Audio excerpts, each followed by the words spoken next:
Welcome to social post politics. నా పేరు Ashok Reddy, senior journalist. ఈరోజు మనతో పాటు special guest retired army lieutenant colonel Parameshwar గారు ఉన్నారు. నమస్తే అండి. మా స్టూడియోకి వచ్చినందుకు మీకు ధన్యవాదాలు. మీరు అన్నట్లు కాల్పుల విరమణ కాస్త అది బూమరాంగ్ అయింది. మన ఇండియన్స్ కూడా జరగాల్సింది లేకుండే ఇంకా దాడి చేయాల్సి ఉండే పాకిస్తాన్ మీద. అవునండి, వేదిక చాలా చర్చ నడుస్తుంది. ఇప్పుడు శత్రువు వీక్ ఉన్నప్పుడే మనం దాడి చేయాలా, శత్రువు కాలబేరానికి వచ్చినప్పుడు మనం అంత అవసరం లేదు. ఎందుకంటే అలాంటిది పాకిస్తాన్ మీద. సో దీన్ని ఎలా చూస్తారు మీరు? ఒక మాట అనేది మీరు కరెక్టే. పాకిస్తాన్ తోటి వ్యవహారం ఎట్లా ఉంటుందంటే ఇంట్లో పాముకి పాలు పోసి పెంచుకున్నట్టే. పాలు పోసినంతసేపు పాలు తాగుతుంది, పాలు తాగితే కాటేదనే గ్యారంటీ లేదు మీకు, ఎప్పుడైనా కాటేస్తుంది ఆ పాము. సో ఆ విధంగా ఆ ఎమోషన్తో చూస్తే కరెక్టే. ఇప్పుడు చాలా వీక్ అయి ఉంది, అటాక్ చేసి ఫినిష్ చేసేసి పిఓకి మనం తీసేసుకుంటే అయిపోయిండదు అని ఒక ఎమోషన్ ఉంది. కానీ యాజ్ అ సోల్జర్గా అది చాలామంది కూడా ఇదే ఎక్స్ప్రెస్ చేశారు. చాలా డిస్కంటెంట్ ఉంది. అప్పుడు ఎందుకు సీజ్ఫైర్ చేసాము, ఇప్పుడు ఇంకా కొంచెం పాకిస్తాన్ని నేలమట్టం చేయాల్సిందే అని. కానీ ఒక లాంగ్ టర్మ్ స్ట్రాటజిక్ రిస్క్ మీరు చూసారంటే already lawless and destabilise country అండి పాకిస్తాన్. అక్కడి నుంచి ఒక డిస్ట్రాయిడ్ కంట్రీగా తయారు చేసామంటే పాకిస్తాన్ని. 24 కోట్ల మంది ఉన్నారు పాకిస్తాన్లో. ఆల్రెడీ 80-85% అన్ఎంప్లాయ్మెంట్తో సఫర్ అవుతున్నారు. ఇన్ఫ్లేషన్ డబుల్ డిజిట్స్లో ఏళ్ల తరబడి ఉంది. వాళ్ళ రూపీ వాల్యూ ఎక్కడో అధపాతాళానికి వెళ్ళిపోయి ఉంది. ఒక బ్రెడ్ ప్యాకెట్ కానీ ఒక పాల ప్యాకెట్ కానీ 300 రూపాయలు తక్కువ రావట్లేదు. అలాంటి తరుణంలో మంచినీళ్ళ బాటిల్ కూడా 240 పాకిస్తాన్ రూపాయలకి దొరుకుతుంది 1 లీటర్. అలాంటి తరుణంలో అట్లాంటి ప్రాబ్లమ్ని మనం తెచ్చుకొచ్చి మనం నెత్తి మీద పెట్టుకోవడం అవసరమా అనేది ఒకటి స్ట్రాటజిక్గా ఆలోచించాలి. అలాంటి implication I'm very sure NSA, external affairs minister, home minister, prime minister తోటి డిబేట్ చేసినప్పుడు, చర్చలు జరిపించినప్పుడు ఈ మాటలు గ్యారంటీగా వచ్చి ఉంటాయి. వాళ్ళు డిబేట్ చేసి ఉంటారు. ఇట్లాంటి రెఫ్యూజీ ఫ్లోకి మీరు ఒకటి ఆలోచించండి. 71లో 1,00,000 మంది రెఫ్యూజీస్ బంగ్లాదేశ్ నుంచి వస్తేనే, అర్స్వైల్ ఈస్ట్ బెంగాల్ నుంచి వస్తేనే మనము అల్లల్లాడి యుద్ధం చేయాల్సి వచ్చింది. బంగ్లాదేశ్ని సపరేట్ చేయాల్సి వచ్చింది. ఎందుకంటే తట్టుకోలేకపోతున్నాం ఈ ఫ్లో ఆఫ్ రెఫ్యూజీస్ అని అనిపించింది. అలాంటిది 22 కోట్ల మందిలో ఒక 10% వచ్చిస్తే మనం తట్టుకునే పొజిషన్లో ఉన్నామా? వాళ్ళలో వచ్చేవాళ్ళలో ఎంతమంది క్రిమినల్స్ ఉంటారు, ఎంతమంది జాబ్ లేని వాళ్ళు ఉంటారు, ఎంతమంది టెర్రరిస్ట్ ఉంటారు, ఎంతమంది ఎట్లాంటి వాళ్ళు ఉంటారనేది మనకు తెలియదు. వాళ్ళకి మనం ఆపర్చునిటీస్ ఇవ్వగలుగుతామా? మనకున్న ప్రాబ్లమ్స్తో పాటు అలాంటి ప్రాబ్లం మనం ఇంకోటి తల మీద పెట్టుకోగలుగుతాం అనేది ఆలోచించి ఉండాలి. సో అలాంటి తరుణంలో లాంగ్ టర్మ్ స్ట్రాటజిక్ ఇంప్లికేషన్స్తో ఆలోచిస్తే 2 విషయాలు. ఒక అటాక్ జరిగింది, దానికి తగ్గట్టు మీరు మెసేజ్ ఇవ్వాలనుకున్నారు. ఆ మెసేజ్ ఇచ్చారా లేదా? ఆ మెసేజ్ని ఇంకా డ్రైవింగ్ చేయడం అవసరమా లేదా అనేది. అలా స్ట్రాటజిక్గా ఆలోచిస్తే, జియో పొలిటికల్గా ఆలోచిస్తే మనం ఇవ్వాల్సిన మెసేజ్ కన్నా చాలా స్ట్రాంగ్ మెసేజ్ ఇచ్చామండి 3-4 రోజుల్లో. మీరు కార్గిల్ వార్లో ఉన్నారు కదా సార్? కరెక్ట్. సో అప్పటి పరిస్థితుల్లో అప్పుడు యుద్ధం చేశారు, మీరు కూడా యుద్ధంలో పాల్గొన్నారు. చాలా మంది మన సోల్జర్స్ చనిపోయారు, అటు నుంచి చనిపోయారు. కరెక్ట్. సో ఇప్పుడున్న పరిస్థితులు అప్పటికున్న పరిస్థితులు చాలా భిన్నంగా మారిపోయినాయి. అవునండి. అంటే వార్ విషయంలో కానీ మొత్తం ఓవరాల్ మన దగ్గర ఉన్న ఆయుధాలు కానీ, వాళ్ళ దగ్గర ఉన్న ఆయుధాలు కానీ మొత్తం మారిపోయింది. సో మీరు ఎట్లా భావిస్తున్నారు? అప్పటికి ఇప్పుడుకున్న చేంజెస్ ఏంది? ఇప్పుడు మనం పోతున్న విధానం ఎట్లా ఉంది? అంటే అది మీరు 99 నుంచి మీరు ఇప్పటిదాకా చూసుకుంటే 26 ఏళ్ళ డిఫరెన్స్ ఉంది. ఆ 26 ఏళ్లలో ఒక సింపుల్ ఎగ్జాంపుల్ అబ్దుల్ కలాం గారు అన్నారు 1992లోనో 1993లోనో, మన డిఫెన్స్ ప్రొడ్యూస్లో మనము 100% చూసామంటే 30% మనం ఇండిజినస్గా చేసుకుంటున్నాము, 70% మనం దిగుమతుల మీద మనం ఆధారపడి ఉన్నాము. ఎప్పుడైతే మనం స్ట్రాంగ్ ఆర్మీ అవ్వాలనుకుంటున్నామో ఈ నెంబర్ రివర్స్ అవ్వాలి అని అన్నారు ఆయన. అంటే 70% మనం ఇండిజినస్గా చేసుకోవాలి, సొంతంగా తయారు చేసుకోవాలి, మనంతటా మనం టెక్నాలజీ తయారు చేసుకోవాలి, మన టెక్నాలజీ ఓనర్షిప్ ఉండాలి, దాని స్పేర్స్, దాని లైఫ్ సపోర్ట్ కూడా మనం అంతర్గతంగా ఉండాలి, 30% మాత్రమే బయట నుంచి మనం తెప్పించుకోవాలి అని అన్నారు ఆయన. ఇప్పుడు ఉందా పరిస్థితి? ఎగ్జాక్ట్గా ఇవాళ చూస్తే అదే నెంబర్ ఉందండి. సో మీరు సొంతంగా 70% మనం ఇంటర్నల్ ప్రొడ్యూస్ ఉంది, ఇండిజినస్ ప్రొడ్యూస్ ఉంది, 30% మన డిఫెన్స్ బయట నుంచి ఉంది. అది మోడర్నైజేషన్ కోసము, వెరైటీ కోసం మనం మెయింటైన్ చేయాలి. That's a good number to have. So ఆయన డ్రీమ్ మనం 30 ఏళ్ళ తర్వాత అచీవ్ చేసాము. సో ఒక విషయం మీరు ఆలోచించాల్సింది ఏంటంటే as an army, as a defence ఆర్మీయే కాదు, ఎయిర్ ఫోర్స్, నేవీ కూడా యాజ్ ఎ డిఫెన్స్ ఫోర్స్ చాలా ప్రోగ్రెస్ చేసాం మనం. నెంబర్ 1. నెంబర్ 2, ఈ 26 ఏళ్లలో పాకిస్తాన్ మనం రెండు అడుగులు ముందరకేస్తే పాకిస్తాన్ ఒక్కొక్క అడుగు వెనకాల వేస్తూ వచ్చింది. ఎందుకంటే పాకిస్తాన్ 97, 88 నుంచే జనరల్ జియావుల్లా చేసిన policy bleed India by 1000 cuts అని ఒక పాలసీ చేశాడు. అది సిఐఏ వాళ్ళు కూడా సైన్ ఆఫ్ చేశారు. కరెక్టే. ఇది ఇండియాలో టెర్రరిజాన్ని, ఇండియాలో సెసెషనిజం అంటే సెపరేట్ స్టేట్స్ పాలసీని, అంటే ఖలిస్తాన్ ఒకటి, నార్త్ ఈస్ట్లో ఒకటి, సౌత్లో ఒకటి, అట్లా కాశ్మీర్లో ఒకటి ఎంకరేజ్ చేసామంటే ఇండియా అటెన్షన్ డైవర్ట్ అవుతుంది, ఇండియా డివైడ్ అయిపోతుంది, ఇండియా డెవలప్ కాదని ఒక పాలసీ వాళ్ళు స్టార్ట్ చేశారు. ఆ పాలసీని ఇంకా ఫాలో అవుతూ వాళ్ళు ఇంటర్నేషనల్గా వాళ్ళు బతికేది అడుక్కు తినడం మీద బతికేది. ఆ అడుక్కు తినవన్నీ కూడా 80% 90% వాళ్ళు అగేన్స్ట్ ఇండియానే పెడుతున్నారు. వాళ్ళ డెవలప్మెంట్లో పెట్టట్లేదు, వాళ్ళ ఇన్ఫ్రాస్ట్రక్చర్లో పెట్టట్లేదు, వాళ్ళ ఎడ్యుకేషన్ సెక్టర్లో పెట్టట్లేదు, వాళ్ళ ఓవరాల్ మెడికల్ సెక్టర్లో పెట్టట్లేదు, ఎంప్లాయ్మెంట్ క్రియేషన్లో పెట్టట్లేదు, అదర్ ఆపర్చునిటీస్ క్రియేషన్లో పెట్టట్లేదు, బిజినెస్ క్రియేషన్లో పెట్టట్లేదు.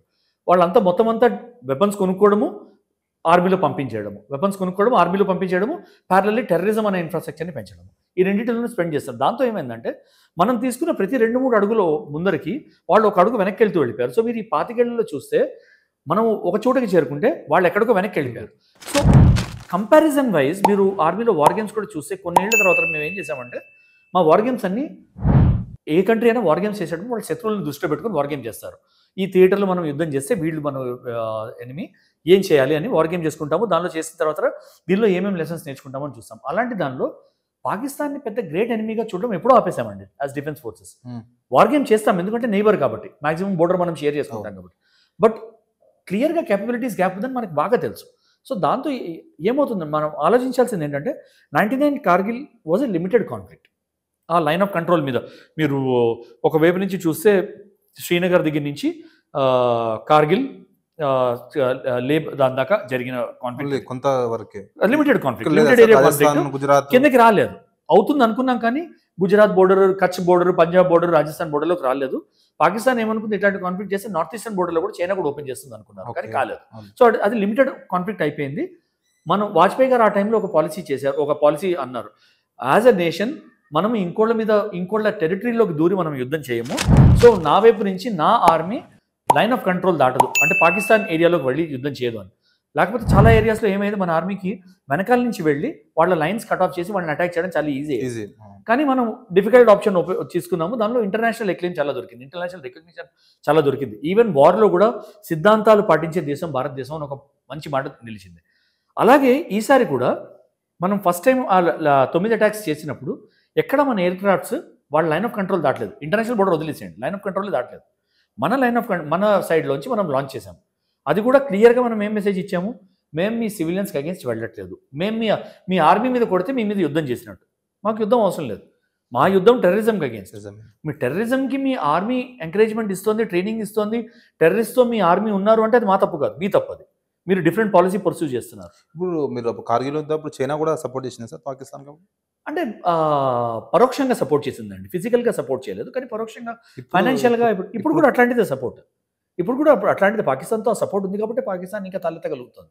వాళ్ళు పాకిస్తాన్ ఇప్పుడు దేని కింద ఉంది, ఒకటి సౌదీ అరేబియా ఇన్వెస్ట్మెంట్స్ మీద, 2 చైనా లోన్స్ మీద. చైనా లోన్స్ మీద వీళ్ళు టెర్రరిస్టులను పెంచి పోషిస్తుంది పాకిస్తాన్ తెలుసు. డౌట్ ఎందుకు 26/11 అటాక్ నుంచి ఇప్పుడు అమెరికాలో 2 బిల్డింగ్ ట్విన్ టవర్స్ కూల్చేంత వరకు కూడా దాని వెనక మొత్తం పాకిస్తాన్ నుంచే. కరెక్ట్ అండి. సో అది అమెరికా కూడా తెలుసు, కానీ అమెరికా ఎందుకు వాళ్ళ మనుగడ కోసం, వాళ్ళ ఆయుధాలు అమ్ముకునే కోసం ఎందుకు పాకిస్తాన్ ఇట్లా పెంచి పోషించింది ఇన్ని రోజులు? పాకిస్తాన్ వరల్డ్లో నెంబర్ 1 అని చెప్పుకోవాలంటే 2 విషయాల్లో నెంబర్ 1 అండి పాకిస్తాన్. ఒకటి టెర్రరిజం ఇండస్ట్రీలో, 2 డ్రగ్స్లో, అండ్ 2 స్మగ్లింగ్ చేసి వాళ్ళు బయటికి పంపిస్తారు. టెర్రరిజం ఇండస్ట్రీ అంటే వీళ్ళు వెపన్స్ కొనడము, టెర్రరిస్ట్ని ట్రైన్ చేయడం, టెర్రరిస్ట్ని క్రియేట్ చేయడం, వేరే దేశాల మీద వదలడం, ఈ రెండింటిలో నెంబర్ 1. నౌ రీజనల్ బ్యాలెన్స్కి చూస్తే పాకిస్తాన్ ఇండియాకి, మిడిల్ ఈస్ట్కి మధ్యలో ఉన్న విండో పాకిస్తాన్. అమెరికాకి ఇరాన్తో సరిగ్గా రిలేషన్స్ లేవు, ఇరాక్తో సరిగ్గా రిలేషన్స్ లేవు, ఆఫ్ఘనిస్తాన్తో సరిగ్గా రిలేషన్స్ లేవు. సో ఆ రీజనల్ బ్యాలెన్స్ ఇప్పుడు పాకిస్తాన్తో కూడా రిలేషన్ పాడు చేసుకుందంటే మొత్తం ఇండియా దాకా వాళ్ళకి రిస్క్ క్రియేట్ అవుతుంది, వాళ్ళకున్న సెంట్రల్ ఈస్టర్న్ అసెట్స్ మీద. సో ఇండియాని చెక్లో పెట్టడానికి, రష్యాని చెక్లో పెట్టడానికి, ఇటువైపు ఈ కంట్రీస్ని చెక్లో పెట్టడానికి పాకిస్తాన్ అనే దేశం ఉనికి ఉండడం వాళ్ళకి అవసరం. అలా ఉన్నంత వరకు కొంచెం బ్యాలెన్సింగ్ యాక్ట్ చేస్తారు. ఇండియన్ సపోర్ట్ చేస్తుంది అమెరికా ఇప్పటికి కూడా. యుద్ధం జరిగితే వాళ్ళు పాకిస్తాన్ వైపు వచ్చి యుద్ధం చేస్తారు అని అనుకోలేము, కానీ ఏంటంటే అగేన్స్ట్ పాకిస్తాన్ కూడా కంప్లీట్గా వెళ్ళదు. ఎందుకంటే పాకిస్తాన్ అనే కంట్రీ ఇప్పటికి కూడా ఎగ్జిస్ట్ అవడంలో అమెరికాకి బెనిఫిట్ ఉంది. అండ్ అమెరికా వాళ్ళు మీరు చూస్తే ఇన్ని ఏళ్ళ నుంచి చూస్తే అమెరికాకి వాళ్ళ ఇంట్రెస్ట్ ఫస్ట్ వస్తాయండి. సో వాళ్ళ ఇంట్రెస్ట్ కోసం ఏ దేశాన్ని పడగొట్టేస్తారు వాళ్ళు. వాళ్ళది ఏముంది, పైసలు పంపించడము, నాశనం చేయడం, అంతకన్నా వాళ్ళు చేసే పని ఏం లేదు. అది యుఎస్ఆర్లో చేశారు, మిడిల్ ఈస్ట్లో అన్ని దేశాల్లో, కువైట్ దగ్గర నుంచి అన్ని రాష్ట్రాల్లో చేశారు, క్యూబాని చేశారు, వియత్నాంని చేశారు, ఏ దేశాన్ని చూసినా కూడా వాళ్ళు అదే ట్రై చేస్తారు. ఉక్రెయిన్ వరకు అన్ని వైపులా, యుక్రెయిన్ చూడండి, ఎటువైపునే చూడండి, వాళ్ళు అన్నీ అట్లనే చేశారు, అట్లనే కుప్పకూల్చారు. పాకిస్తాన్ కూడా అదే చేస్తున్నారు. అవసరం వచ్చేందాకా పాకిస్తాన్ వాడతారు, దాని తర్వాత పని అయిపోయిన తర్వాత పాకిస్తాన్ టిష్యూ పేపర్లు తీసి పక్కన పడేస్తారు. సో ఇప్పుడు కాశ్మీర్ విషయానికి వస్తే కాశ్మీర్ అభివృద్ధి చెందుతుంది. ఫస్ట్ కాశ్మీర్లో ఆర్థిక వనరులు, ఉపాధి పెరుగుతా ఉంది. సో అది అది నోచుకోనికనే ఇలా ప్రయత్నం చేస్తున్నారా పాకిస్తాన్ సంబంధించిన టెర్రరిస్టులు కానీ? అవునండి. సో అది పాకిస్తాన్ సంబంధించిన టెర్రరిస్ట్ అనక్కర్లేదు. మీరు కాశ్మీర్లో పనిచేశారు కదా గతంలో, అవునండి. కార్గిల్ యుద్ధం అప్పుడు గతంలో కూడా పనిచేసి ఉంటారు. సో అవునవును. అప్పటికి ఇప్పటికి ఏం మార్పులు చెందాయి కాశ్మీర్లో? నేను 97 నుంచి 2003 దాకా కంటిన్యూస్‌గా కాశ్మీర్‌లో ఉన్నానండి. సో అప్పటికి ఇప్పటికి అసలు మీరు కంపేర్ చేసుకోలేనంత డిఫరెన్స్ వచ్చింది. మేము కొత్తగా ఉన్నప్పుడు, కొత్తగా కమిషన్ అయినప్పుడు వెళ్ళినప్పుడు అక్కడ ఆపరేషన్స్ ఎలా ఉండేదంటే దినదిన గండంలా ఉండేది లిటరల్‌గా. ఎటు నుంచి వచ్చి కాన్వాయ్ మీద ఫైర్ చేసి వెళ్తారు, ఎక్కడ ఐఈడీస్ పెడతారు, ఎక్కడ గ్రెనేడ్స్ ఇసిరేస్తారు, ఎక్కడ అంబుష్ అటాక్ చేస్తారు. ఎందుకంటే ఆ టెరైన్ కూడా కొంచెం కొత్త మాకు. ఆ టెరైన్‌లో తెలిసి ఇంటెలిజెన్స్ డెవలప్ చేసుకుని హోల్డ్ తెచ్చుకునేసరికి టైం పట్టేది. దానిలో వీళ్ళు ఎక్కడి నుంచి వస్తారనేది దినదిన గండంలాగే ఉండేది మాకు. అక్కడి నుంచి కంట్రోల్ తెచ్చుకుని లోకల్స్ని వినోవర్ చేసుకుని ఇప్పుడు ఆర్టికల్ 370 తర్వాత ఆపర్చునిటీస్ క్రియేట్ చేసి మేము ఈ లైన్ దాకా వెళ్ళేసరికి ఇప్పుడు చాలా స్ట్రాంగ్ హోల్డ్ ఉంది చాలా ఏరియాస్లో కాశ్మీర్లో. సో ఆల్మోస్ట్ చాలా ఏరియాస్లో ఆపరేట్ చేశాను, ఫిజికల్గా బై ఫుట్ కూడా తిరిగాను ఆపరేషన్స్ కోసం అని. సో ఇప్పుడు మీరు చూస్తున్న చేంజ్ అంటే ఆర్టికల్ 370 తర్వాత ఒక ఇండిజినస్లీ కాశ్మీరీ అనే వాడికి హోప్ ఒకటి పెరిగిందండి. హోప్ పెరగడంతో ఏమైంది, నేను కష్టపడి నా జీవనోపాధి సంపాదించుకోవచ్చు. టెర్రరిస్ట్ దగ్గర చీప్ మనీ కోసం నేను వాడికి హెల్ప్ చేసి నేను వాళ్లకు అమ్ముడు పోయి నేను నా చావును నేను పొందించుకోకర్లేదు. ప్రతిరోజు కష్టపడి రోజంతా కష్టపడి సంతోషంగా రాత్రి తిని పడుకోవచ్చు నేను అన్న ఒక హోప్ పుట్టుకొచ్చింది. ఇన్ఫ్లక్స్ ఆఫ్ ఫండ్స్తో ఏమైంది, టూరిజం ఇండస్ట్రీ ఫ్లరిష్ అవుతుంది. మీరు ఇప్పుడు చూస్తే చాలామంది కాశ్మీరీస్ లోన్స్ తీసుకుని house boats, transport, local hotels అవన్నీ తెరిచి గైడ్స్లా తయారయ్యి లోకల్ టూరిజం ఇండస్ట్రీని ఫ్లరిష్ అవుతుంది. నెంబర్ 1. నెంబర్ 2 మీరు చూడాల్సింది ఏంటంటే మొన్న జరిగిన పహల్గామ్ అటాక్ తర్వాత ఆర్గానిక్గా ప్రొటెస్ట్ అయ్యాయి ఆల్ ఓవర్ కాశ్మీర్. ఇది తప్పు జరిగింది, ఇలా జరిగిన వాళ్ళని పనిష్ చేయాలి, ఇది కాశ్మీరియత్ కాదు, దీనికి మేము స్ట్రిక్ట్లీ అగెయిన్స్ట్ అని చెప్పి 4-5 డెమోన్స్ట్రేషన్స్ జరిగాయి. అది ఎవరు పొలిటికల్గా ఎంకరేజ్ చేసినవి కాదండి. అంటే పోనీ బీజేపీ వాళ్ళు పొలిటికల్గా ఎంకరేజ్ చేశారంటే అక్కడ గవర్నమెంట్ ఎవరిది ఉంది, నాన్ బీజేపీ గవర్నమెంట్ ఉంది. సో అలా కూడా కాదు, క్లియర్గా అక్కడ గవర్నమెంట్ కూడా రికగ్నైజ్ చేసింది ఏంటంటే ఆర్గానిక్గా జరిగిన, అంటే స్వతహాగా పీపుల్ వాళ్ళంతటి వాళ్ళు బయటకు వచ్చి ప్రొటెస్ట్ చేసినవి ఇవన్నీ.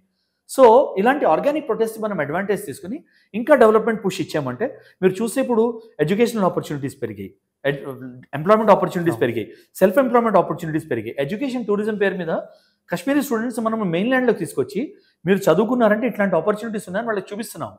అంటే ఒక విషయం చిన్నప్పుడు కూడా మా తాతగారు మాకు చెప్పేవారు, నీకు ఒకటి ఉందని తెలియకపోతే దాని గురించి కళ కనలేవు.